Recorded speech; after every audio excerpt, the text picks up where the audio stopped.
Dans d'autres versions, on dit que or Agar est comparé comme. Donc, elle correspond, le mot correspond, c'est clair. Il n'y a aucune erreur ici dans 8 secondes.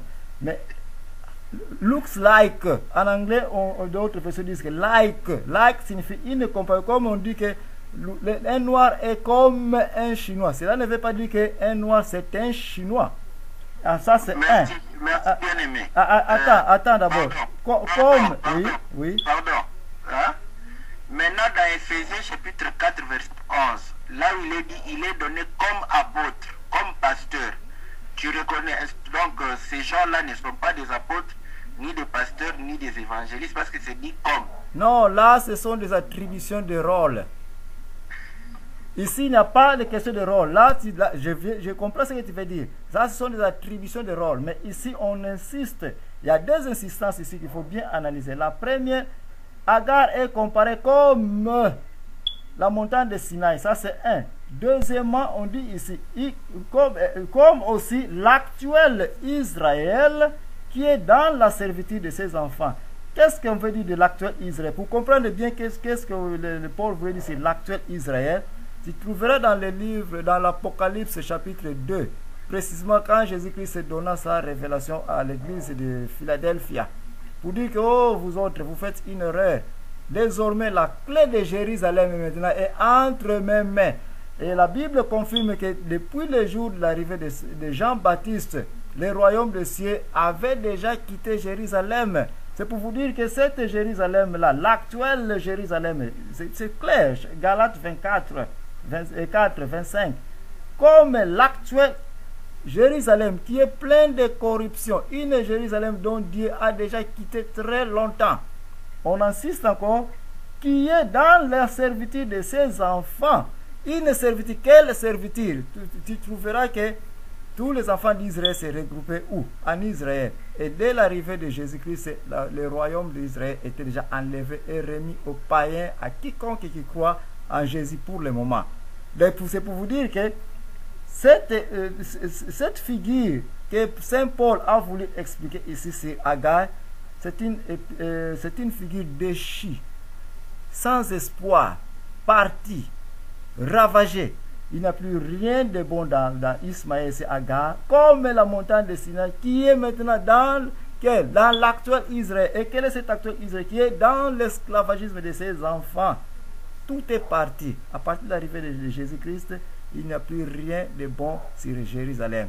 Et c'est comme ça qu'il a confondu les Juifs. Et c'est comme ça que les Juifs ont tué Jésus-Christ. C'est parce qu'il a démontré au monde qu'il ne comptait plus à Jérusalem. Comme le disent les Bakongo, il n'y a plus rien de bon là-bas. Et quand tu vois Agar ici être comparé à cette cité, c'est une façon de minimiser Agar. Pour dire qu'il n'a aucune valeur spirituelle.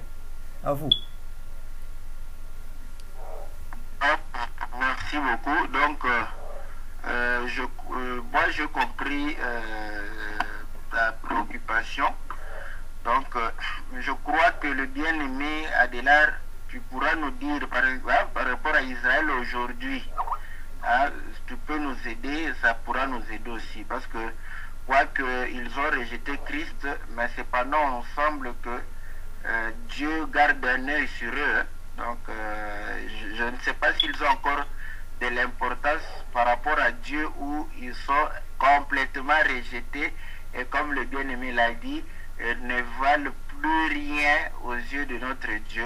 Donc, j'espère que tu pourras réagir par rapport à cela. Donc, je profite aussi pour te donner, mais par rapport à l'âne, hein, on dit ceci, pour que nous puissions nous comprendre. Il a lu des versets qui disaient que l'âne devrait se reposer. C'est l'âne physique, donc nous le savons. Mais il y a une écriture, je crois, dans 1 Corinthiens chapitre 9, Paul dit, est-ce que Dieu peut-il prendre de la peine pour les bœufs?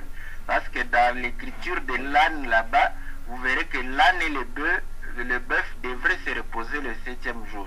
Donc Paul vient pour nous donner accès à pouvoir comprendre que nous ne pouvons pas regarder seulement l'âne physique, mais nous devons comprendre que cet âne physique parlait de quelque chose. Donc voilà, et je crois le bien-aimé l'avait souligné au départ de son exposé, Jean chapitre 5, verset 39, les Écritures parlent de notre Seigneur Jésus. À ce moment-là, quand tu n'es pas d'accord par rapport à une Écriture, nous allons te redonner la parole pour dire quelles sont les Écritures qui parlent de Jésus et celles qui ne parlent pas de Jésus. Comme ça, tu pourras nous aider. Peut-être que nous sommes le bien-aimé dans cette erreur-là de croire que l'Écriture parlant des ânes pouvait parler de Jésus. Donc, c'est vrai que l'âne de Balaam peut-être ne parle pas directement de Jésus. Donc, ça, je crois que le bien-aimé pourra répondre à toutes ces préoccupations que vous venez de soulever. Donc, je voulais me rassurer, si vous croyez aux Écritures, comme vous croyez aux Écritures de la Bible, c'est une bonne chose. Donc, bien-aimé Adélard, vous avez la parole. Merci. Ok. Merci beaucoup, bien-aimé Philippe. Le bien-aimé Joachim, nous te remercions aussi. Donc, nous allons continuer notre partage, toujours avec les Écritures à l'appui. Hein? Toujours avec les Écritures. J'avais voulu que tu nous lises vraiment le Galates 4 là, le verset 24-25, que tu nous lises, que tu ne fasses pas un commentaire. Lis-nous seulement la version que tu as. Si c'est possible, donc laissez-nous la version de Louis II, la version que tu as entre les mains maintenant là. Est-ce qu'il y a possibilité que tu nous lises les versets, même en anglais, sans faire de commentaires? Que tout le peuple qui nous suit puisse entendre quelle est la version que tu es en train de lire. Parce que nous sommes en train de préciser qu'il y a ce que nous appelons les langages de l'ombre, c'est-à-dire quand tu entends par exemple qu'on dit, je vais te donner un exemple, Jésus dit, je suis le pain de vie descendu du ciel. Donc il ne s'agit pas d'un pain comme ça qui descend du ciel. Donc c'est un langage qui explique une autre façon. Nous avons chez Agar et Sinaï. Je vais revenir là-bas et vous allez remarquer que Paul s'explique sur la position de l'esclave. C'est là où je dis que c'est vraiment important de retenir cela pour expliquer pourquoi on dit d'Agar qu'elle était esclave. Pourquoi? Parce que l'évangile éternel, justement, nous répondons aux questions de pourquoi. Pourquoi on dit d'Agar qu'elle était esclave? Or, Romain va nous expliquer que c'est le péché, c'est la loi qui produit le fait qu'on devient esclave du péché. C'est clair, c'est-à-dire qu'au travers de la loi qui a été donnée aux enfants d'Israël, les enfants d'Israël vont manifester le péché, c'est-à-dire ils vont manifester qu'ils sont esclaves. Je vais revenir sur la question de Israël aujourd'hui qui a rejeté le Messie, tout ça, on va essayer de revenir, hein? Je vais essayer de revenir, parce que Galate explique ça. Mais j'avais quand même voulu, si c'est possible, donc que le frère Joachim, pendant que nous parlons, dès que tu seras prêt, tu nous fais signe, que tu nous lises le verset de Galates chapitre 4, verset 25, dans la version que tu as, probablement Nouvelle-Jérusalem, ou Darby, ou Scottfield, c'est tout ce que vous avez, parce que nous lisons également ces versions-là.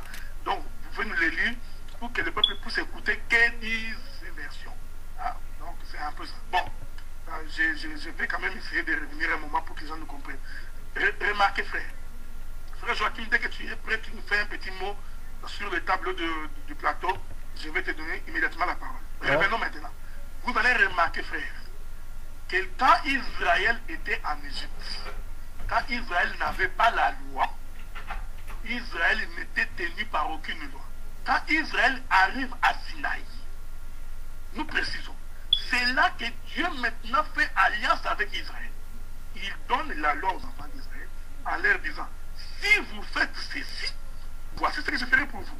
Si vous faites ceci, voici ce que je ferai pour vous. Maintenant, Israël est lié à Dieu par la loi. Et c'est là que nous sommes en train d'expliquer que c'est en ce moment-là qu'Israël va devenir esclave de la loi. Je suis en train de préciser ces choses pour que vous compreniez. Or, Romain va nous expliquer que la loi... Ah, le frère Joachim est prêt. Donc, voulez-vous nous lire la version que vous avez? Frère Joachim.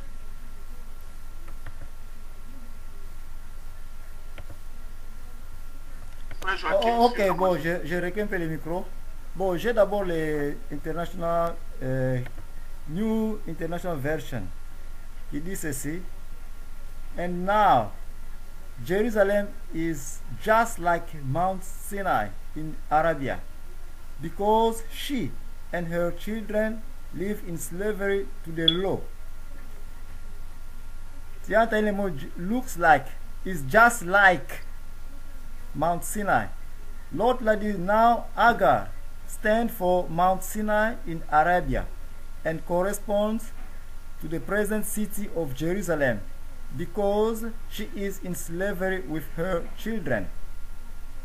L'autre dit ceci. Ok. Tu veux que je lise parce qu'il y en a trop. Lis-nous une deuxième version.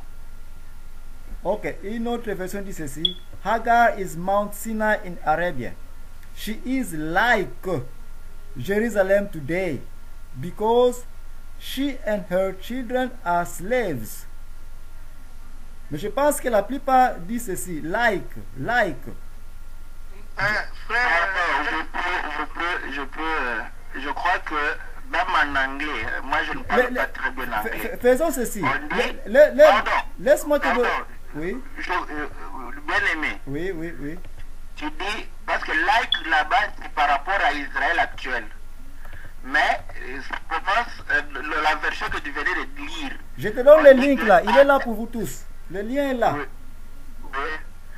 Oui, mais j'ai une version. Moi, je lis la dernière version que tu as lue, hein, en anglais aussi. On dit ceci.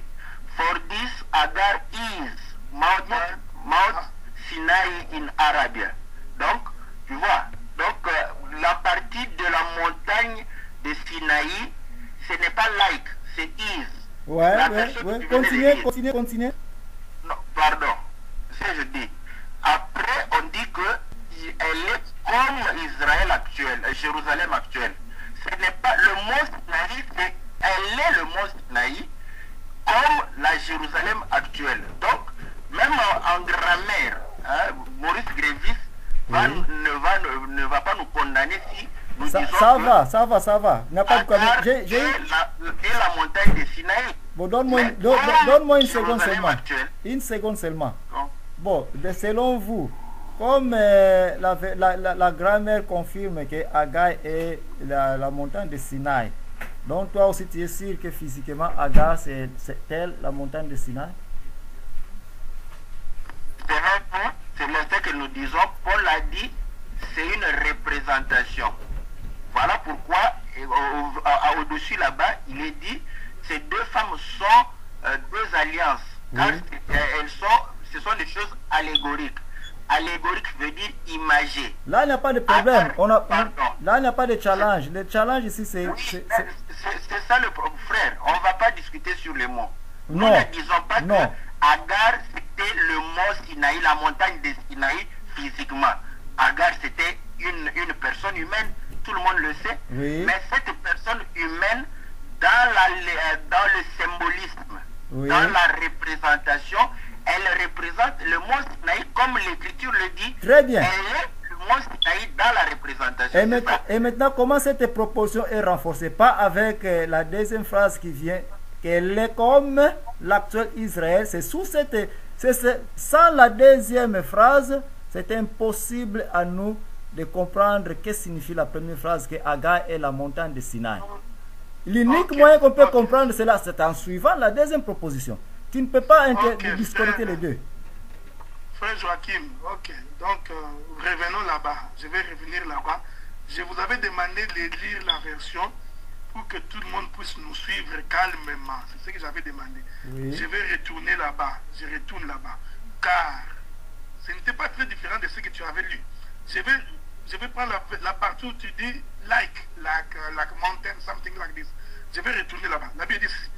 La Bible dit, commence par dire, car Hagar c'est le mont Sinaï en Arabie et elle correspond à Jérusalem actuelle. C'est cette portion de la correspondance. Pourquoi Paul a-t-il dit que Hagar, qui est Sinaï, correspond à Jérusalem actuelle? Parce que tu sais très bien, et les peuples de Dieu qui nous suivent, tout le monde sait très bien, qu'aujourd'hui, Israël est considéré comme étant n'ayant pas Dieu parce qu'ils ont rejeté le Messie. C'est-à-dire, jusqu'à preuve du contraire, ayant rejeté le Messie, Israël est considéré comme étant sous l'esclavagisme. Parce qu'il faudrait que la loi soit interprétée. Moïse dit ça dans Deutéronome. Moïse dit, l'Éternel, votre Dieu, suscitera d'entre vos frères un autre prophète comme moi, quiconque ne l'écoutera pas ne sera pas sauvé.